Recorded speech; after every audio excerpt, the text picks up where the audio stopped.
पैसे की पार्टी तो सब करते हैं, आज जिगरी यार ने दिल जीत लिया। आइए आप सभी को मिलाते हैं एक ऐसे लड़के से जो कि दिल का तो बहुत ही साफ है, और सबसे अच्छी बात आज उसका जन्मदिन है। बर्थडे पार्टी तो सब करते हैं, लेकिन ऐसा एक लड़का ये है अपने जन्मदिन के दिन किसी और का दिन बनाने में ज्यादा विश्वास रखते हैं। चलिए आपको सुनाते हैं एक छोटी सी प्यारी सी कहानी।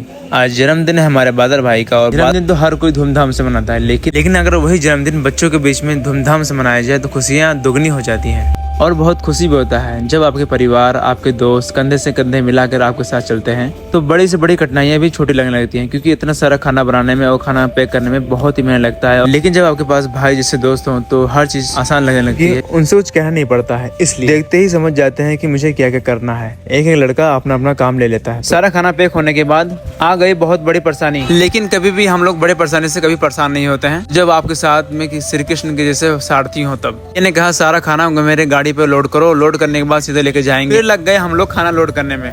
6 लोग मिलकर भी खाना जल्दी लोड नहीं कर पा रहे थे क्योंकि खाना बहुत ही ज्यादा था, और सब लोग मिलकर बढ़िया से उसको लोड कर दिए। लोड करने के बाद हम लोग निकल गए सीधा अपने माता रानी के धाम देवीपाटन धाम।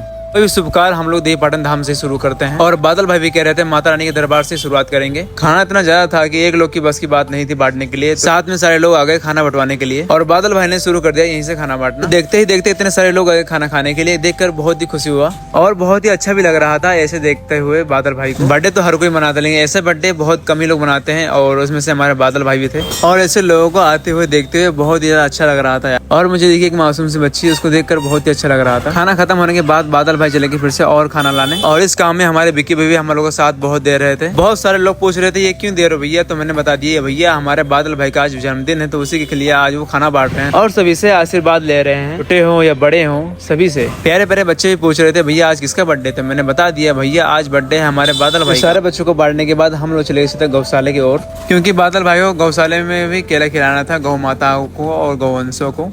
मेरे प्यारे गौवंशों को देखकर बहुत ही अच्छा लग रहा था, और वो भी बादल भाई को विश कर रहे थे। सारे गौवंश थे कि विक्की भैया, बादल भाई, शिवम भाई से मिलकर बढ़िया से खिला रहे थे सभी को केले। आखिरकार कहानी हो रही है पर खत्म। अगर आप लोग को ये कहानी सुनकर अच्छा लगा हो तो एक लाइक शेयर कमेंट जरूर से कर देना, और अच्छे लोग ही अच्छे लोग का सपोर्ट करते हैं, और ये काम आपको अच्छा लगा हो तो इसको ज्यादा से ज्यादा शेयर करना। और कुछ ऐसी बातें हैं जो मैं आपको बताऊंगा बाद में। अभी के लिए बाय।